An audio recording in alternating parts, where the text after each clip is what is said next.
Existe um único dia na história da humanidade que não pode ser ignorado. Um dia que partiu o calendário ao meio. Tudo que veio antes aponta para ele, e tudo que veio depois ainda vive sob a sua sombra. Não é um mito, não é uma lenda. É um evento documentado por historiadores romanos, escritores judeus e seguidores que perderam tudo para atestar que havia acontecido.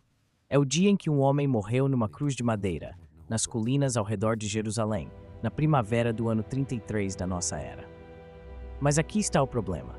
Você provavelmente não sabe o que realmente aconteceu naquele dia. A maioria das pessoas viu pinturas, crucifixos de ouro nas igrejas, imagens suavizadas por séculos de arte religiosa que, por respeito ou por pudor, jamais mostrou a realidade crua do que os romanos faziam com seus condenados.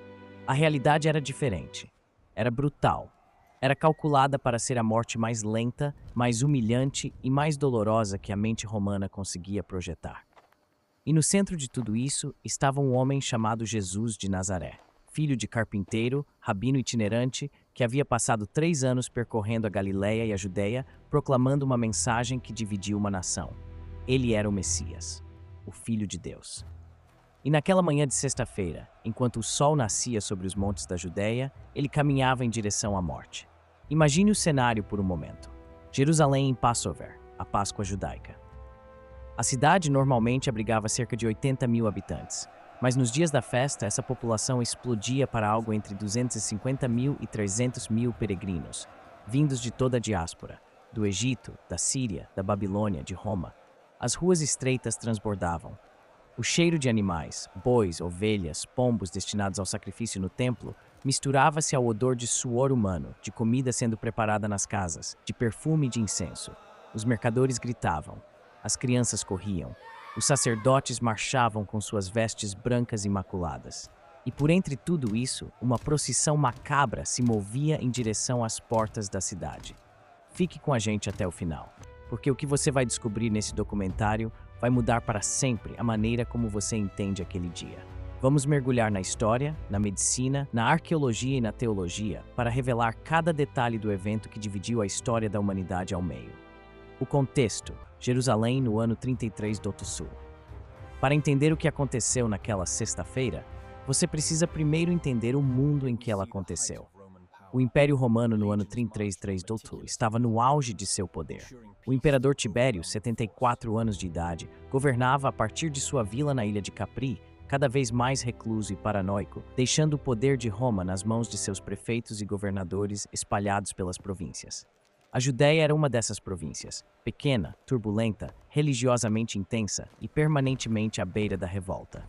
Pôncio Pilatos era o prefeito, ou praefectus, da Judéia desde o ano 26 do Tucitor. Não era uma nomeação glamourosa. A Judéia era considerada uma das províncias mais difíceis do Império. Um povo que se recusava a adorar os deuses romanos, que se revoltava periodicamente, que tinha uma sensibilidade religiosa absolutamente incompreensível para os romanos. Pilatos não tinha muito afeto pelos judeus, e os registros históricos, incluindo o filósofo judeu Filo de Alexandria e o historiador Flávio Josefo, descrevem um administrador duro, por vezes cruel, que havia cometido várias provocações desnecessárias contra a população local. A única coisa que Pilatos precisava manter era a ordem. E em nenhum momento a manutenção da ordem era mais crítica do que durante a Páscoa. A Páscoa, Pesach, em hebraico, era a mais sagrada das festas judaicas. Ela comemorava a libertação do povo de Israel da escravidão no Egito, o momento em que Deus havia enviado o anjo da morte para ceifar os primogênitos egípcios, mas havia passado por cima, Passover, das casas marcadas com o sangue do cordeiro. Era uma festa de libertação. E para um povo vivendo sob ocupação romana, essa mensagem de libertação carregava uma carga política explosiva. Todo ano, os zelotes e os movimentos de resistência aproveitavam a agitação da Páscoa. Todo ano, Pilatos temia uma revolta. Por isso, durante a Páscoa, Pilatos descia de Cesareia Marítima, a capital administrativa da província, onde preferia residir, para Jerusalém, trazendo consigo reforços militares. A corte italiana, um regimento de cerca de 600 soldados, era posicionada estrategicamente. A Fortaleza Antônia, erguida diretamente ao lado do templo, ficava em alerta máximo. Os romanos queriam que todos vissem. Qualquer perturbação seria reprimida com força imediata. Era nesse contexto de tensão que Jesus havia entrado em Jerusalém no domingo anterior, o que ficaria conhecido como o Domingo de Ramos. Recebido como um rei por multidões que agitavam folhas de palmeira e gritavam Hosana. Para as autoridades religiosas judaicas, isso já era um problema. Para os romanos, era quase uma declaração de guerra. Em 5 dias, tudo havia chegado a um ponto de ruptura. O que era a crucificação romana? Antes de seguirmos para aquele dia específico, precisamos entender o que era a crucificação. Porque sem entender o instrumento, você não consegue compreender a magnitude do que aconteceu. A crucificação não foi inventada pelos romanos. Os persas já a praticavam séculos antes e Alexandre Magno a utilizou. Mas foram os romanos que a refinaram em um sistema sofisticado. A pena capital definitiva, reservada para casos específicos. A crucificação não era usada para qualquer criminoso. Ela era reservada para 3 categorias de condenados: escravos rebeldes, como os 6.000 seguidores de Espartaco crucificados ao longo da Via Appia em 71 Amstor, inimigos políticos do Estado e criminosos não cidadãos considerados de particular perigo público. Um cidadão romano jamais poderia ser crucificado. Era ilegal. Paulo de Tarso, por exemplo, sendo cidadão romano, foi decapitado. Pedro, que não era cidadão, foi crucificado. O objetivo da crucificação era triplo. Primeiro, era a punição mais dolorosa e longa disponível. A morte podia demorar horas ou até dias. Segundo, era a morte mais pública e humilhante. O condenado era exposto nu, à vista de todos, numa posição que os romanos consideravam a mais degradante possível. Terceiro, e talvez mais importante para o propósito político, era um deterrente. Os romanos crucificavam às margens das estradas, nos portões das cidades, nos lugares de maior visibilidade. A mensagem era simples e inequívoca. É isso que acontece com quem desafia Roma. Na cultura judaica, a crucificação carregava um peso adicional. O livro do Deuteronômio, capítulo 21, declarava explicitamente: maldito todo aquele que for pendurado no madeiro. Um homem crucificado era, aos olhos da lei judaica, amaldiçoado por Deus. Para as autoridades religiosas que queriam desacreditar Jesus definitivamente, a crucificação era perfeita. Não apenas o mataria, mas tornaria impossível, no entendimento delas, que alguém o continuasse seguindo como Messias. O Messias amaldiçoado era uma contradição em termos. A noite anterior, o Getsemane. Para entender a crucificação, precisamos recuar algumas horas. Na noite anterior, Jesus e seus discípulos haviam celebrado a ceia da Páscoa, a última ceia, num aposento alto em Jerusalém. Depois disso, cruzaram o Vale do Cédron e foram até o Jardim do Getsemane, nos pés do Monte das Oliveiras. O que aconteceu naquele jardim é, do ponto de vista médico, extraordinário. O Evangelho de Lucas, escrito por um médico, é importante notar, registra que o suor de Jesus era como grandes gotas de sangue que caíam sobre a terra. Durante séculos, os céticos trataram isso como linguagem poética. Mas existe uma condição médica real chamada hematidroses, ou hematidrose, na qual, sob estresse extremo, os vasos capilares que cercam as glândulas sudoríparas se rompem e o sangue contamina o suor. É extremamente rara, mas está documentada na literatura médica. O resultado é que a pele fica hipersensível, friável, extremamente vulnerável a qualquer toque. Jesus entrou na noite do Getsemane, já com a pele num estado de vulnerabilidade aumentada. Foi ali, naquele jardim, que Judas chegou com a guarda do templo, soldados do Sinédrio, e identificou Jesus com um beijo. Jesus foi preso. Os discípulos fugiram.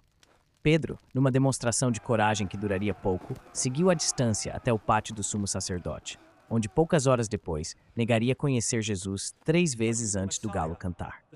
Jesus passou a madrugada sendo interrogado, primeiro pelo ex-sumo sacerdote Anás, sogro do sumo sacerdote em exercício, Caifás. Depois pelo próprio Caifás e pelo Sinédrio, o Conselho Supremo Judaico de 71 membros. Foi declarado culpado de blasfêmia por afirmar ser o Filho de Deus. Mas o Sinédrio não tinha autoridade para executar ninguém. Essa prerrogativa pertencia exclusivamente ao poder romano. Por isso, ao amanhecer, Jesus foi levado diante de Pôncio Pilatos. Diante de Pilatos, o pretório, o palácio do governador em Jerusalém, provavelmente no Palácio Herodiano, no lado oeste da Cidade Alta, estava movimentado naquela manhã. As autoridades religiosas judaicas ficaram do lado de fora. Entrar na residência de um gentio durante a Páscoa os tornaria impuros ritualisticamente, e eles ainda precisavam comer a ceia pascal à noite. Pilatos saiu para ouvi-los. A acusação formal que apresentaram não foi blasfêmia. Isso não teria interessado Pilatos. A acusação era política. Jesus estava subvertendo a nação, proibindo o pagamento de impostos a César e declarando-se rei dos judeus. Eram acusações de sedição e de traição ao Estado romano. Pilatos interrogou Jesus. Os evangelhos registram um diálogo notável. Jesus respondendo com uma serenidade que claramente perturbou o prefeito. O relato de João é particularmente detalhado. Jesus declarando que seu reino não é deste mundo, Pilatos reagindo com crescente desconforto. 3 vezes Pilatos declarou não encontrar culpa em Jesus. Ele tentou desviar o caso para Herodes Antipas, o tetrarca da Galileia, que também estava em Jerusalém para a Páscoa, mas Herodes o enviou de volta. Então Pilatos tentou um costume pascal, a libertação de um prisioneiro como gesto de boa vontade para com o povo. Ele colocou em pauta 2 nomes, Jesus de Nazaré ou Barrabás, um agitador político que havia participado de uma revolta violenta e cometido assassinato. A multidão, instigada pelas autoridades religiosas, escolheu Barrabás. Pilatos, tentando ainda salvar Jesus da crucificação, mandou-o flagelar, talvez esperando que o espetáculo de um homem já castigado satisfizesse a multidão. Não satisfez. A flagelação romana, a verberatio, não era um simples espancamento. Era um procedimento padronizado, com instrumentos específicos, projetado para infligir o máximo de dano físico sem matar o condenado, porque o condenado ainda precisava ser crucificado. O instrumento usado era o flagrum, ou flagellum, um cabo de couro ao qual estavam presas várias tiras de couro ou correntes, com pedaços de osso, metal ou chumbo amarrados nas pontas.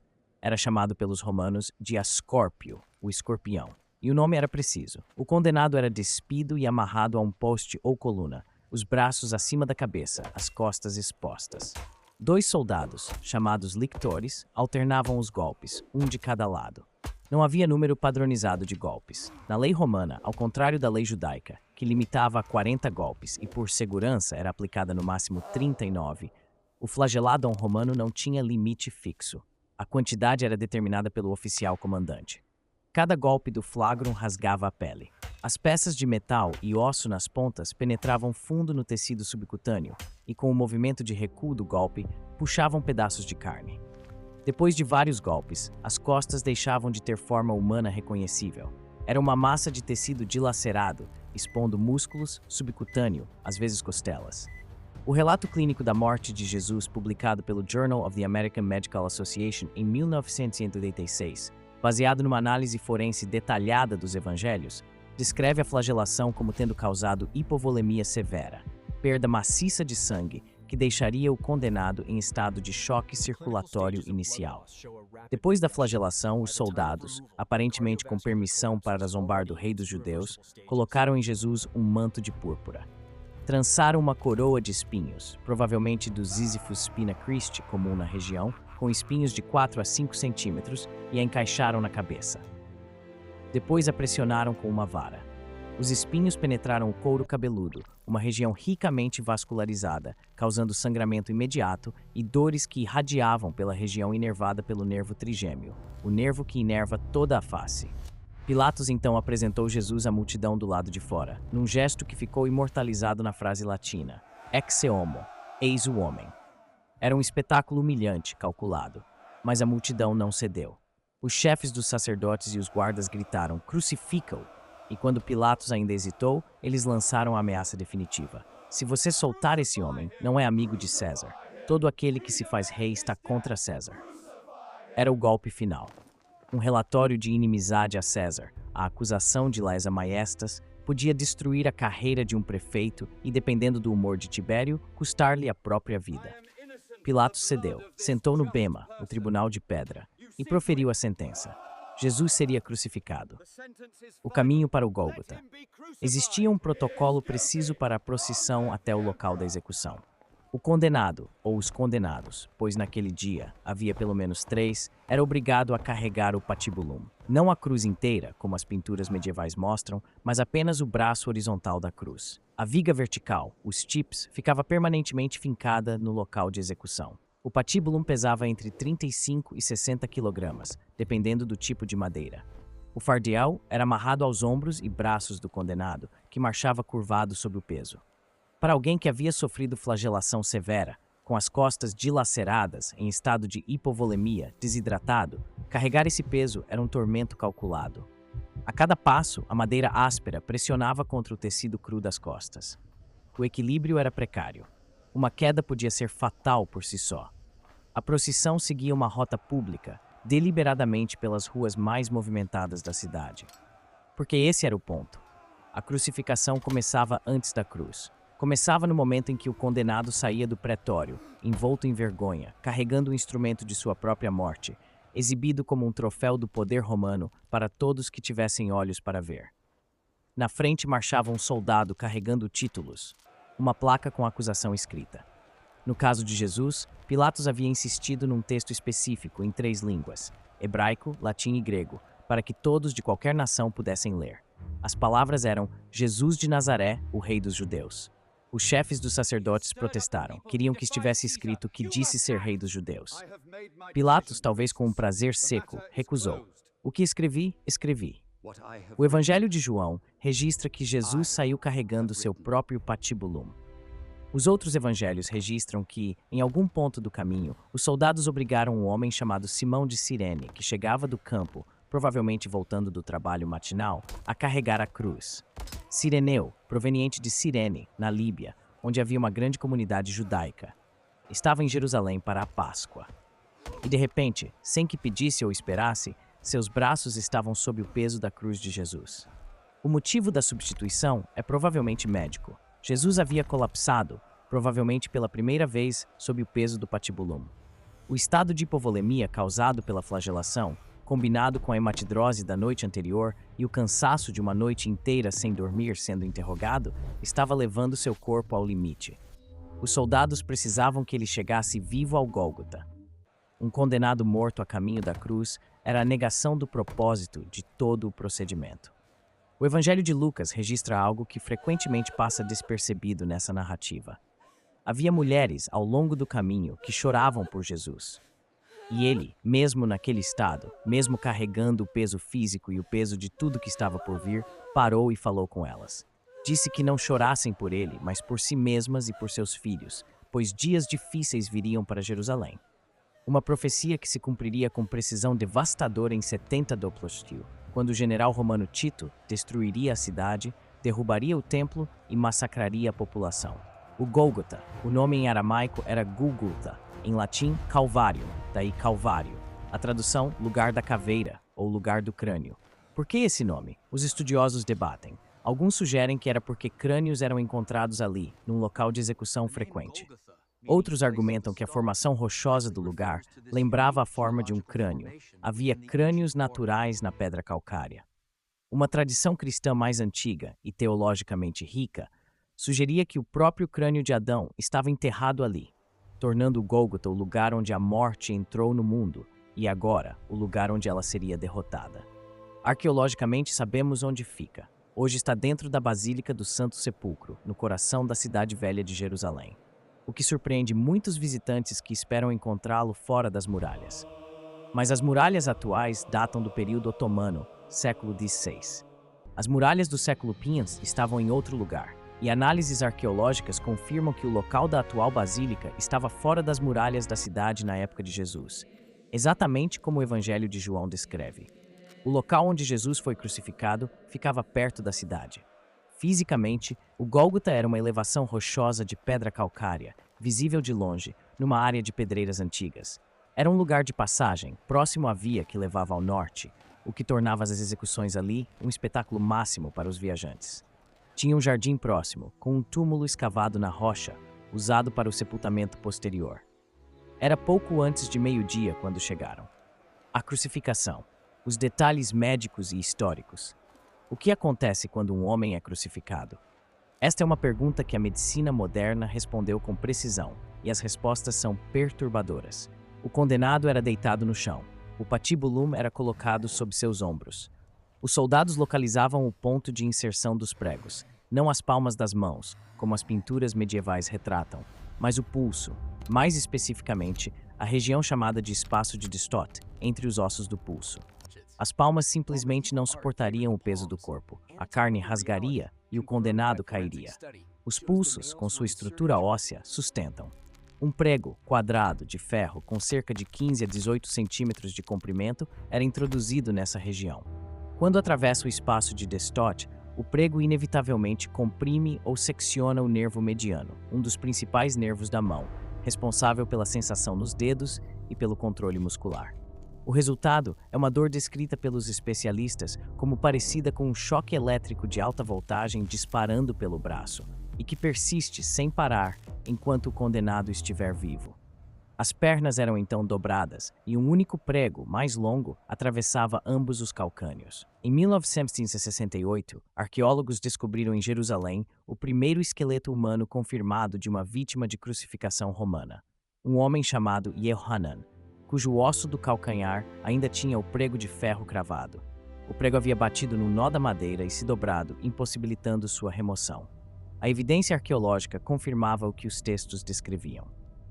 A morte por crucificação tem múltiplos mecanismos. O principal, confirmado por pesquisa médica moderna, é a asfixia, mas de uma maneira específica e cruel.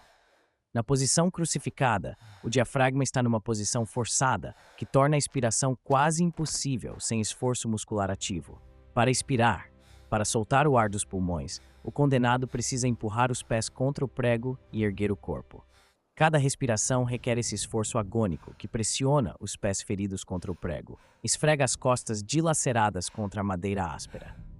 Além da asfixia, há a desidratação severa.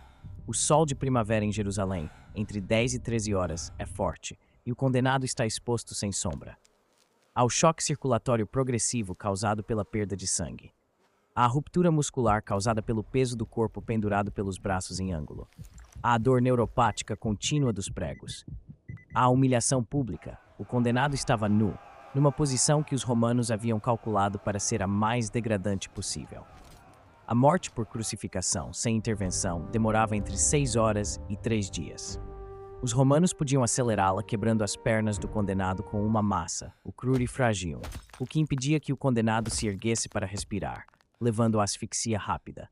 Ou podiam prolongá-la dando água ao condenado, mantendo-o hidratado o suficiente para durar mais.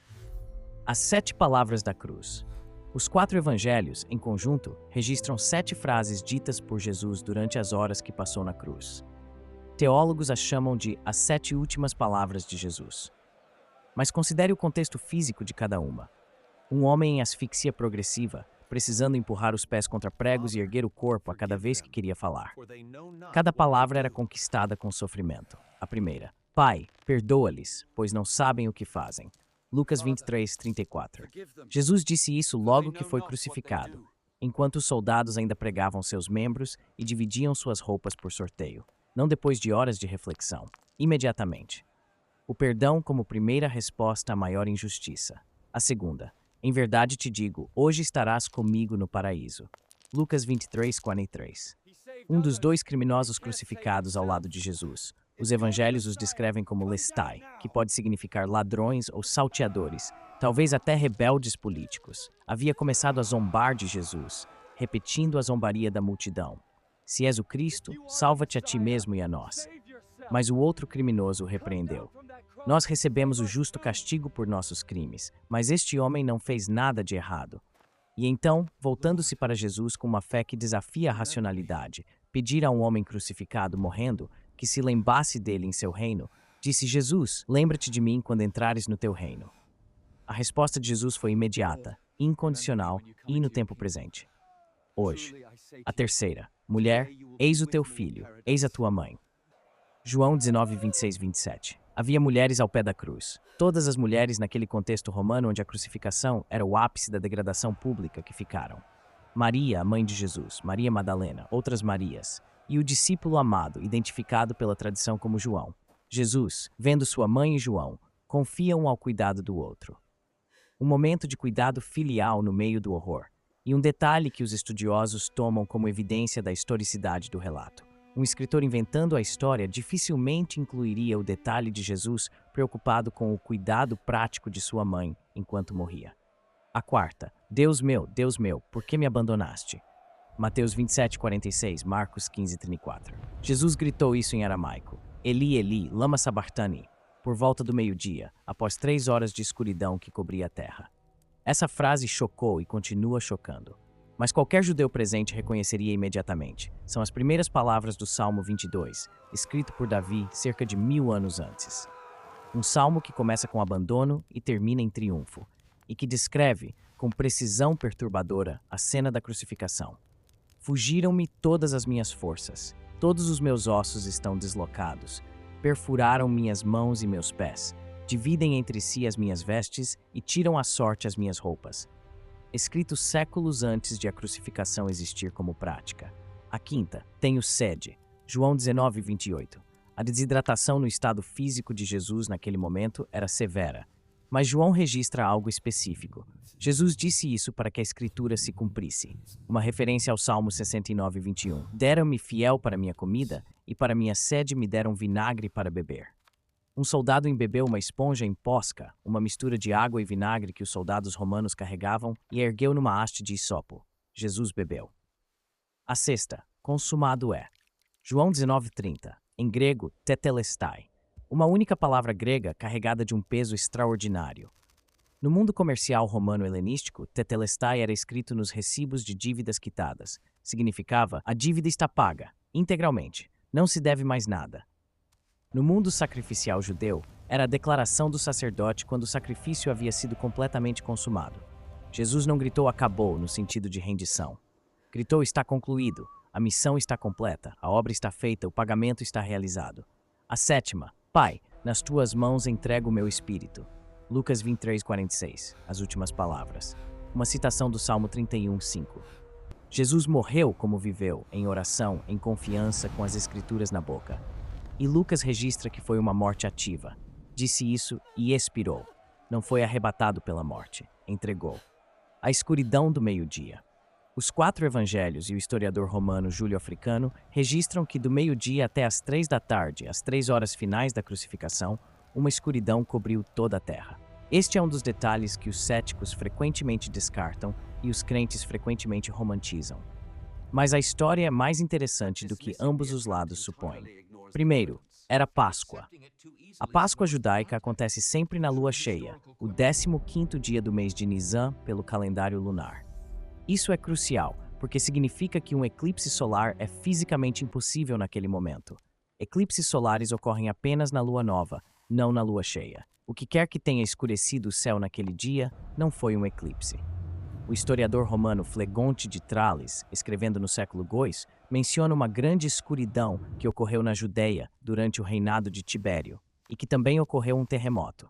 Seu relato, citado pelo escritor cristão Orígenes, coloca o evento no período correto.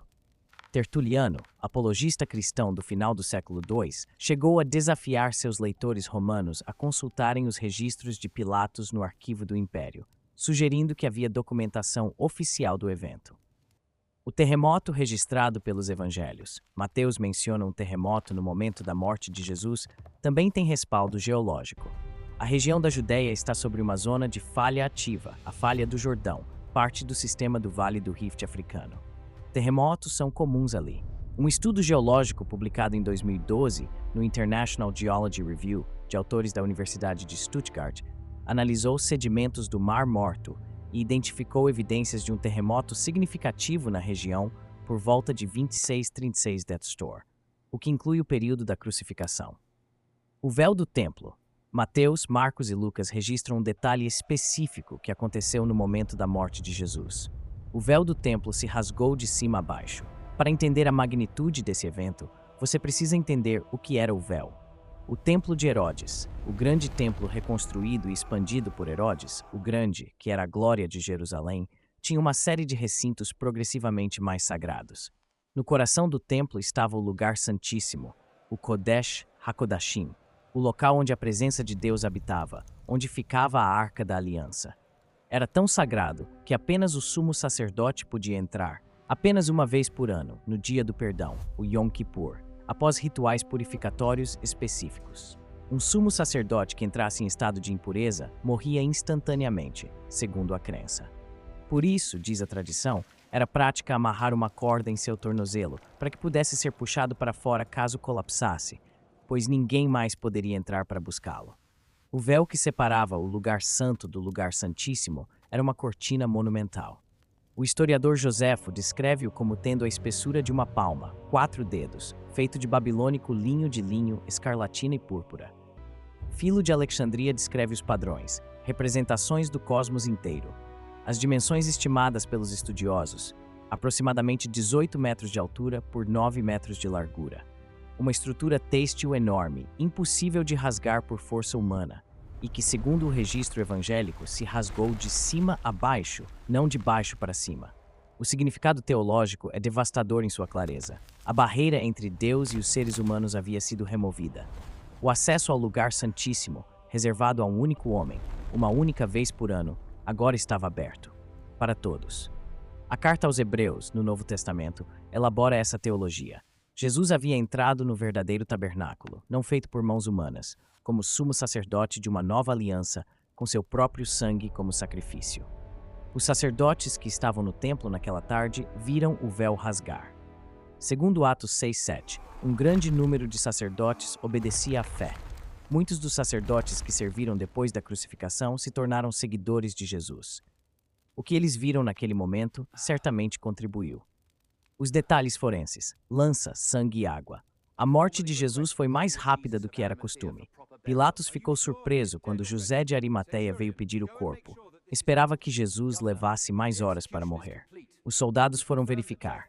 Os 2 criminosos ainda estavam vivos, então quebraram suas pernas para acelerar a morte.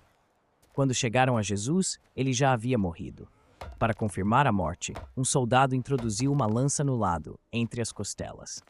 E João 19:34 registra um detalhe que seria medicamente irrelevante para um escritor inventando a história, mas que é extraordinariamente preciso para alguém que testemunhou ou obteve relato de testemunho ocular. Imediatamente saiu sangue e água. O que isso significa medicamente? Após a morte, especialmente numa morte que envolveu trauma físico severo, o coração pode acumular fluido no saco pericárdico, o envoltório fibroso ao redor do coração. Isso é chamado de hemopericárdio. Ao mesmo tempo, fluido pleural, a água que lubrifica os pulmões, pode se acumular na cavidade pleural. Quando a lança perfurou o lado direito do tórax, a localização sugerida pela anatomia e pela posição em que o soldado o abordaria, ela teria penetrado primeiro o pulmão, liberando o fluido pleural, a água, e depois o coração, liberando o sangue do pericárdio e do coração. A separação dos 2 fluidos era possível se o coração já havia parado e o sangue havia começado a se separar. João registra isso com ênfase em comum. O que viu isto testificou, e o seu testemunho é verdadeiro, e ele sabe que diz a verdade para que vós também creiais. Uma assinatura de testemunha ocular. O detalhe de que nenhum osso de Jesus foi quebrado também é medicamente e teologicamente significativo. Teologicamente, remete ao ritual da Páscoa. O Cordeiro Pascal não podia ter nenhum osso quebrado. Êxodo 12:6. Médica e historicamente, quando os soldados determinaram que Jesus já estava morto e não quebraram suas pernas, estavam seguindo o protocolo. Só se quebrava o que fosse necessário. A morte havia sido confirmada de outra forma. O sepultamento. José de Arimateia e Nicodemos. José de Arimateia foi até Pilatos naquela tarde e pediu o corpo de Jesus. O que ele fez exigiu coragem considerável. Era membro do Sinédrio, o mesmo conselho que havia condenado Jesus. Ir publicamente ao prefeito romano pedir o corpo de um condenado era se expor, se identificar, arriscar rejeição e subsequente perseguição por parte dos colegas que haviam orquestrado a execução. Pilatos, surpreendido pela morte rápida, confirmou com o centurião que supervisionara a crucificação. O homem estava de fato morto. Só então liberou o corpo. Nicodemos também apareceu, o mesmo fariseu que havia visitado Jesus secretamente à noite, no início do ministério, para uma conversa filosófica que resultou na frase mais citada de toda a Bíblia. Porque Deus amou o mundo de tal maneira que deu o seu Filho unigênito. Nicodemos chegou com uma quantidade extravagante de especiarias, cerca de 100 libras de mirra e aloes, uma quantidade que indicava riqueza e, mais que isso, intenção de honrar o morto de maneira régia. O corpo foi tirado da cruz, envolvido em linho junto com as especiarias, a maneira judaica do sepultamento, e colocado num túmulo novo, escavado na rocha, pertencente ao próprio José de Arimateia, num jardim próximo ao Gólgota. Era sexta-feira à tarde e o sábado, o Shabat, começava ao pôr do sol. Havia pressa. Uma grande pedra, chamada de Golau, foi rolada para fechar a entrada, e assim terminou o dia mais longo da história. A guarda romana e o selo imperial. Mas a história daquele dia tem um detalhe final que frequentemente é esquecido. As autoridades religiosas foram até Pilatos no sábado e pediram uma guarda para o sepulcro. O motivo que deram era curioso. Lembramos que esse enganador disse, quando ainda vivia, "Depois de 3 dias ressuscitarei." Eles temiam que os discípulos viessem roubar o corpo e proclamassem que Jesus havia ressuscitado. Pilatos respondeu, "Ide, assegurai-o como souberdes." E eles foram, selaram a pedra. O selo romano era uma corda atravessando a pedra, fixada nas paredes da caverna com cera ou argila, carimbada com o selo oficial imperial, e posicionaram uma guarda. Um selo romano não era decorativo. Quebrar um selo imperial era um crime capital, punível com morte. A guarda romana, provavelmente uma unidade de 416 soldados, tinha a responsabilidade de manter o túmulo inviolado. Um soldado que adormecesse em guarda podia ser executado. Um soldado que deixasse o posto sem motivo podia ser queimado vivo com suas próprias roupas. Havia uma guarda romana diante do túmulo lacrado de Jesus no sábado. No domingo de manhã, o túmulo estava vazio. Como cada grupo foi afetado? Para entender completamente o impacto daquele dia, precisamos olhar para como ele afetou cada grupo que estava presente. Os discípulos estavam em fuga e escondidos. Pedro havia negado Jesus 3 vezes, e o Evangelho de Lucas registra o detalhe devastador de que no momento da terceira negação, Jesus se virou e olhou para Pedro. O arrependimento de Pedro foi imediato e absoluto. Saiu e chorou amargamente. Os demais discípulos estavam trancados num quarto, aterrorizados. A crucificação de Jesus havia destruído todas as suas esperanças. Em suas mentes, era o fim. As mulheres, ao contrário dos discípulos, as mulheres ficaram. Maria Madalena, Maria mãe de Tiago, Salomé e outras estavam ao pé da cruz, estavam presentes no sepultamento e seriam as primeiras a irem ao túmulo no domingo de manhã. Isso é historicamente significativo. Num contexto cultural onde o testemunho de mulheres era considerado juridicamente inválido, todos os evangelhos concordam que as primeiras testemunhas do túmulo vazio e as primeiras testemunhas da ressurreição foram mulheres. Um escritor inventando a história para convencer outros, escolheria testemunhas mais credíveis pelo padrão cultural da época. As autoridades religiosas estavam em alerta máximo. Tinham conseguido o que queriam. Jesus estava morto, os discípulos estavam dispersos. Mas o pedido da guarda revela que não estavam completamente tranquilas. A mensagem de Jesus havia ressoado muito fundo na população. Elas precisavam que a história terminasse ali, naquele túmulo fechado. Os soldados romanos, para eles, era um dia de trabalho. Crucificações eram rotina. O centurião que supervisionou a execução de Jesus é registrado por Mateus e Marcos como tendo dito, ao ver como Jesus morreu, verdadeiramente este homem era filho de Deus. Seja qual for o significado exato dessas palavras na boca de um oficial romano politeísta, talvez um filho dos deuses, talvez algo mais, elas registram que o modo como Jesus morreu impressionou até o homem que havia supervisionado inúmeras execuções.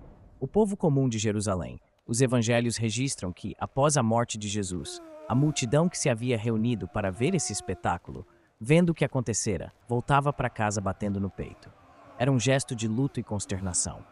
Algo naquele dia havia quebrado a expectativa do espetáculo. Em vez de satisfação, havia perturbação. A Páscoa e o Cordeiro de Deus. Para compreender o significado mais profundo do que aconteceu naquele dia, você precisa entender a Páscoa judaica com mais profundidade. No Egito, na noite do Êxodo, Deus havia instruído as famílias israelitas a sacrificarem um cordeiro sem defeito, um macho de 1 ano, e a marcarem as vergas das portas com seu sangue. O anjo da morte passaria sobre as casas marcadas. O sangue do cordeiro era proteção. O cordeiro pascal tinha que ser examinado a partir do 10º dia do mês de Nisan, para verificar que não havia nenhum defeito. Sacrificado no 14º dia, à tarde. Os fariseus e escribas examinaram Jesus publicamente a partir do domingo de Ramos, tentando encontrar nele alguma falha doutrinária, jurídica, moral. Não encontraram. Pilatos declarou 3 vezes não achar culpa nele. O cordeiro havia sido examinado e declarado sem defeito.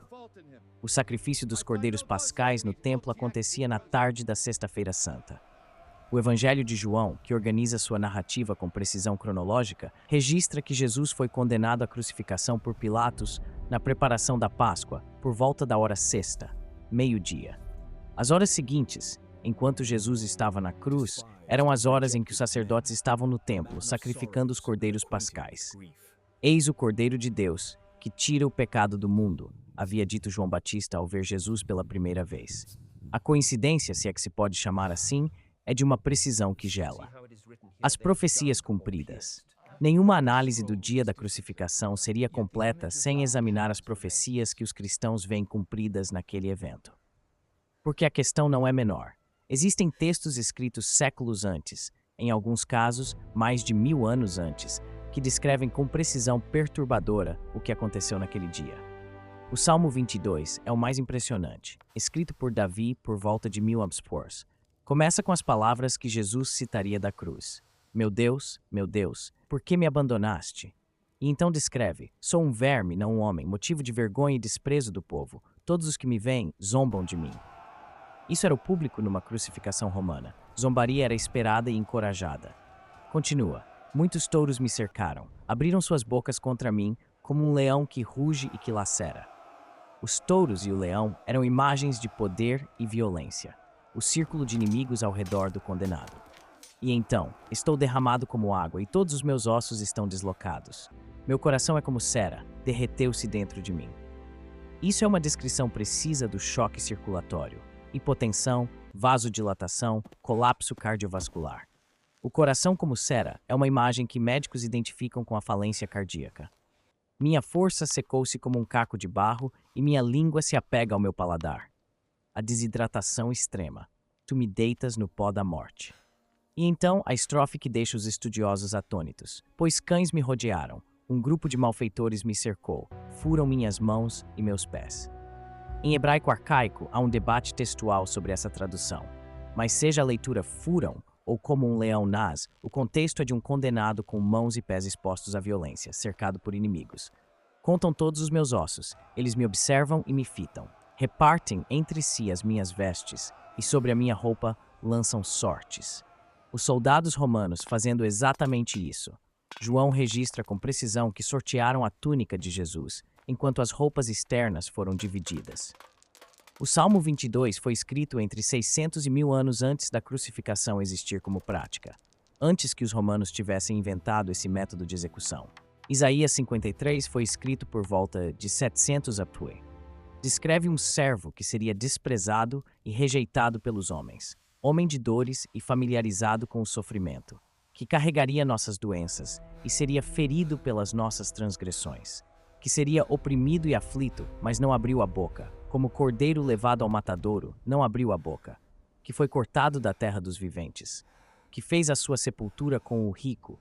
José de Arimateia era rico e colocou Jesus em seu próprio túmulo, e que depois do sofrimento da sua alma verá luz. Zacarias 12, vers 10, escrito por volta de 520 a.C., descreve o momento em que Israel olhará para aquele que traspassaram e pranteará por ele. O verbo traspassar, em hebraico dagar, refere-se especificamente a uma perfuração com um instrumento perfurante. João 19:37 cita esse versículo diretamente ao descrever a lança no costado. Zacarias 11, 12 e 13 descreve um pagamento de exatamente 30 moedas de prata, o preço de um escravo, jogado na casa do Senhor para o oleiro. Os 30 ciclos de prata que Judas recebeu. O dinheiro jogado no templo por Judas, que depois se arrependeu. O dinheiro usado pelos sacerdotes para comprar o campo do oleiro para enterrar estrangeiros. A probabilidade estatística de um único homem cumprir mesmo apenas 8 dessas profecias, por coincidência, foi calculada pelo matemático Peter Stoner, em 1958, em seu livro Science Speaks. 1 em 10 elevado a dessa seta potência. Um seguido de 17 zeros. Stoner usava a analogia de cobrir o estado inteiro do Texas com moedas de 25 centavos numa profundidade de 2 metros, marcar uma única moeda e pedir a um homem de olhos vendados que escolhesse ao acaso, e ele pegar exatamente aquela moeda marcada. O impacto do dia que dividiu a história. No final daquele dia, ao pôr do sol daquela sexta-feira, o mundo parecia exatamente o que as autoridades religiosas e os soldados romanos queriam que parecesse: um problema resolvido. Um pregador problemático da Galileia havia sido executado, seus seguidores estavam dispersos, seu corpo estava num túmulo selado, vigiado por soldados romanos. Nada havia mudado. Roma continuava governando, o templo continuava em pé, a lei continuava sendo ensinada. O sol havia se posto sobre Jerusalém como se punha todos os dias, exceto que o véu do templo estava rasgado e o túmulo estava selado, e em 2 dias tudo mudaria de novo.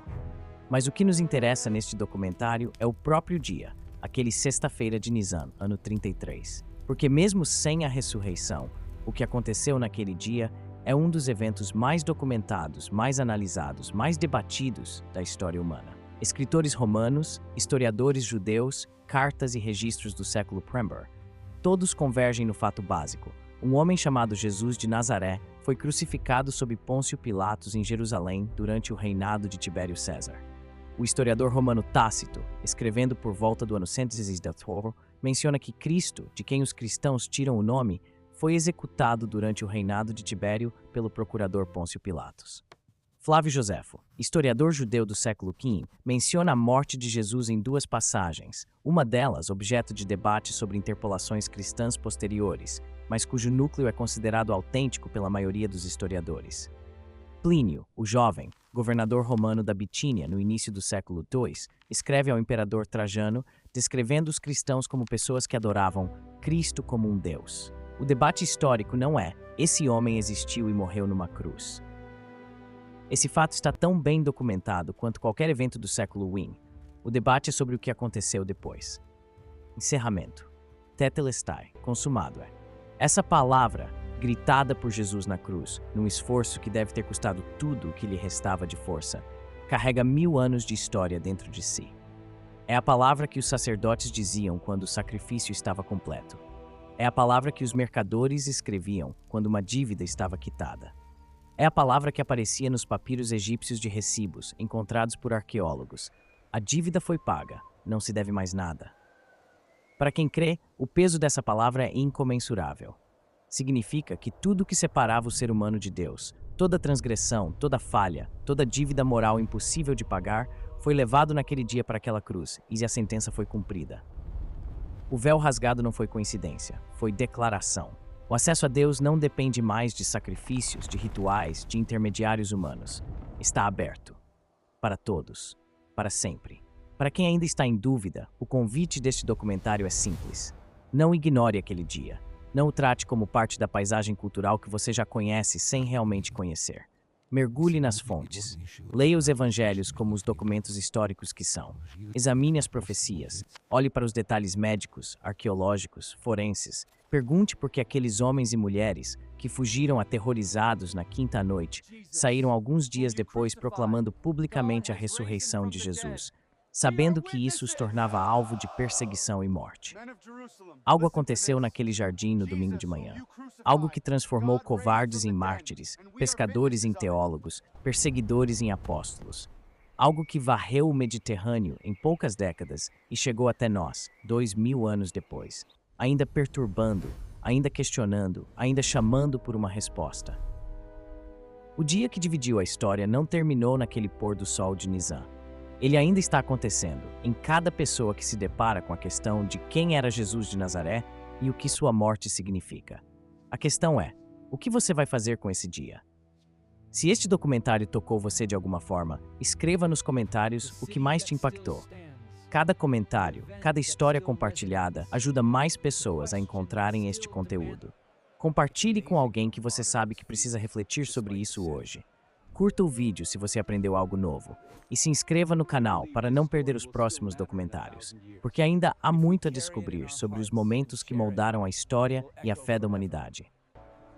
Deus amou o mundo de tal maneira que deu o seu Filho unigênito, não para condenar, para salvar, para que todo aquele que nele crê não pereça, mas tenha vida eterna. Esse é o amor que foi pregado numa cruz, num dia de Páscoa, no ano 33 da nossa era. E esse amor ainda está disponível para você, hoje, agora, neste momento. Até o próximo documentário.